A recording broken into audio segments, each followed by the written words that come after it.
नाज़िन Sindh United पार्टीअ जो सखर मां निकितल सिंध मार्च बुलड़ी शाह करीम पहुतो, जिते शहर जे सियासी समाजी धुरियुनि कारकुननि ते गुलनि जी वर्खा करे मानाइतो आदर भाव कयो। रोशन बुढ़ो जी अॻवाणीअ में काफ़िलो मुतालिबनि जी मञता लाइ पुरज़म ऐं रवां आहे।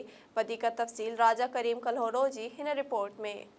नाज़रीन, सिंध में ग़लत पॉलिसियुनि, महांगाई, बेरोज़गारी ऐं डिजिटल आदमशुमारी ख़िलाफ़ सिंध यूनाइटेड पार्टी पारां सखर खां पैदल मार्च काफ़िलो SUP जी मरकज़ी अॻवान रोशन अली बुढ़ो, अमीर आज़ाद पंवर ऐं ॿियनि जी अॻवाणी में पैदल लॉन्ग मार्च बुलड़ी शाह करीम पहुची, जिते सियासी समाजी सोसाइटियुनि पारां ब्लू पंवर चौक ते संदन शानदार इस्तक़बाल कयो वियो। लॉन्ग मार्च काफ़िले जे अॻवाननि खे मुख़्तलिफ़ स्टॉपनि ते सिंध जे सखावत अजरकनि जा तोहफ़ा पेश करे ऐं गुलनि जी वर्खा कई वई। जे बाद क़ौम परस्त अॻवाननि हज़रत शाह अब्दुल करीम बुढ़ी वारे जी दरगाह ते हाज़िरी भरे सिंध जी बका ऐं पैदल मार्च काफ़िले जी कामयाबी लाइ दुआ पिणु घुरी वई।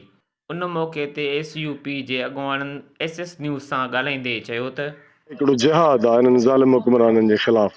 उन जिहाद में असांखे जेके असांजा रूहानी रहबर आहिनि उन्हनि वटि जॾहिं अचूं था त असांजो ईमान ताज़ो थिए थो ऐं असांखे हिमत ऐं हौसलो बि मिले थो ऐं उतां असां दुआ बि घुरूं था, छाकाणि त अलाह ताला चयो आहे त मुंहिंजा जेके प्यारा आहिनि उहे ज़िंदा आहिनि, ओलिया आहिनि। असांजो साथ ॾियो ऐं 19 तारीख़ कराची में लखे माण्हू गॾु थी इन्हनि करप्ट ऐं क्रिमिनल हुक्मराननि जे ख़िलाफ़ सिंध जो ही मार्च सिंध में तब्दीली ऐं जदोजहद में नवाण पैदा कंदो। ऐं अॼु 25 ॾींहं जॾहिं असीं शाह करीम ते पहुता आहियूं, सम्झूं था त सिंध में जेतिरनि हज़ारे माण्हुनि असांजी अॼां कई आहे, मिलिया आहिनि, उन्हनि सभिनि में हिकिड़ी तड़प ऐं उमेद मौजूदु आहे त हिन ज़रदारी माफ़िया मां, हिन ख़राब निज़ाम मां निजात मिले। जॾहिं बि पीपल्स पार्टी सिंध दुश्मन फ़ैसिलो करे थी त उन खां पोइ मज़ाहिमत रोडनि ते कजे थी, उहो जलाल महमूद छा करे थो, ज़ैन छा करे थो। कैमरामैन टीम सां गॾु राजा करीम कलोड़ो, SS न्यूज़, बुलड़ी शाह करीम।